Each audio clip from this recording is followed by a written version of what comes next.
নমস্কার বন্ধুরা, শ্রেয়সীর রান্নাঘরে আপনাদের স্বাগত জানাই। আজ আমি বানাচ্ছি কাতলা মাছের ঝাল পোস্ত। খুব একটা ঝামেলার নয় রান্নাটা। তো চলুন বন্ধুরা, দেখে নিই রেসিপিটা। এখানে আমি 3 চামচ পোস্ত নিয়েছি, 25 গ্রাম মতো ভাঙা কাজু নিয়েছি আর 3টে কাঁচা লঙ্কা নিয়েছি। দিয়ে কিছুক্ষণ ভিজিয়ে রাখবো। তারপর আমি এটার একটা স্মুথ পেস্ট বানিয়ে নেব।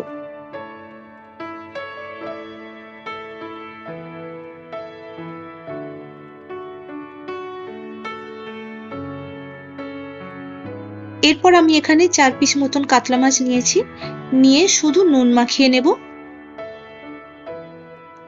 এই রান্নাটায় আমি হলুদ ব্যবহার করব না।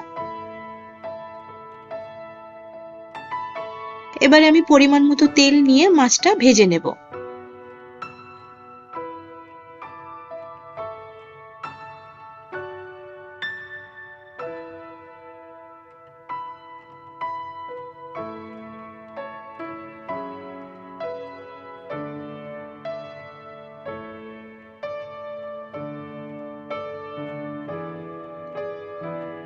মাছগুলো খুব বেশি লাল করে আমি ভাজবো না।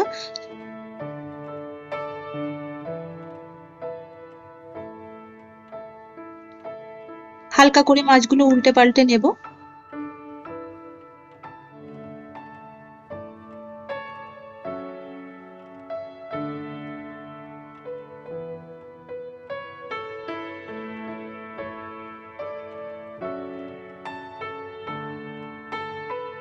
মোটামুটি এই রকম ভাজা হয়ে গেলে আমি মাছগুলো তুলে নেব। আমার এখানে তেলটা একটু বেশি নেওয়া হয়ে গেছে, তো আমি কিছুটা তেল মাছ ভাজার পর কমিয়ে নেব।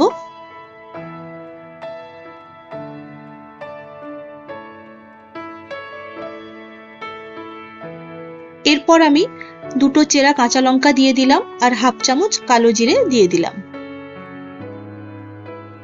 যদি কেউ আরেকটু ঝাল খেতে চান তাহলে আরেকটু লঙ্কা দিতে পারেন।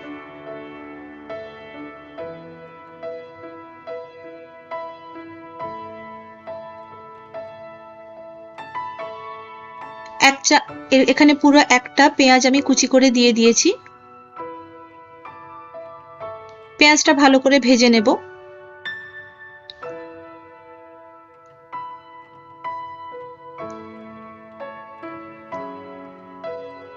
ভালো করে ভাজা হয়ে গেলে এখানে আমি একটা টমেটো কুচি দিয়ে দেব।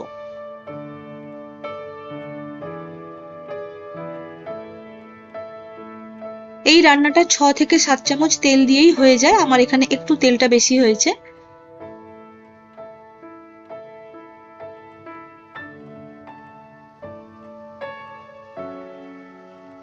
কারণ কাজু বাদাম যেহেতু আছে ওখান থেকেও একটু তেল ছাড়ে।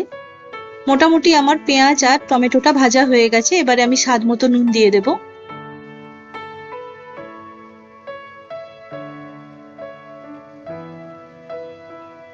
খুব একটা ঝামেলার নয় রান্নাটা, কিন্তু খেতে খুব সুন্দর হয়।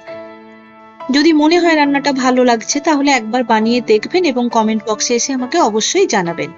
এবারে আমি কাজু, পোস্ত এবং কাঁচা লঙ্কার বাটাটা দিয়ে দিলাম। দিয়ে ভালো করে কষে নেব মশলাটা। এরপর জলও দিয়ে দিলাম, সামান্য জল দিলাম, খুব বেশি জল আমি দেব না। দিয়ে মশলাটাকে ভালো করে কষিয়ে নেব যতক্ষণ না তেল ছাড়ে।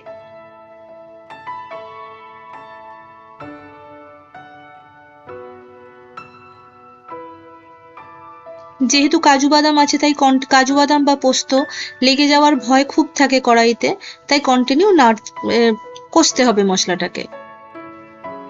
এখানে আমি সামান্য চিনি দিয়েছি, কিন্তু এটা একবারেই অপশনাল।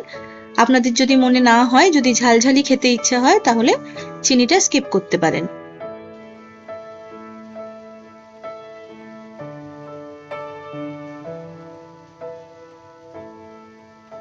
মোটামুটি মশলাটা কষা হয়ে গেছে, দেখুন দেখতেও খুব সুন্দর লাগছে।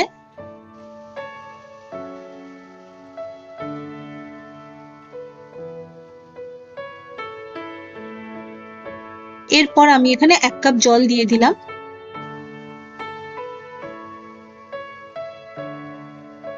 এবারে জলটা ফুটে উঠলেই আমি মাছগুলো দিয়ে দেব।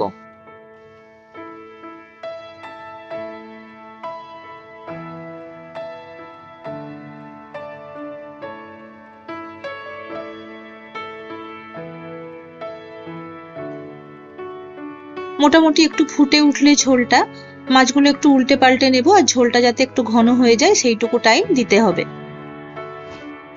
রান্নার এইভাবে কোনো টাইমই বলা যায় না যে কোন রান্না কত সময় হয়, এটা 2 মিনিট ফোটানো, ওটা 3 মিনিট ফোটানো, কারণ এক এক রকম বাড়ির এক এক রকম কড়ার সাইজ হয়, উনুনের এক এক রকম আঁচ হয়, তাই মোটামুটি ওটা একটু আন্দাজ করে নিতে হবে।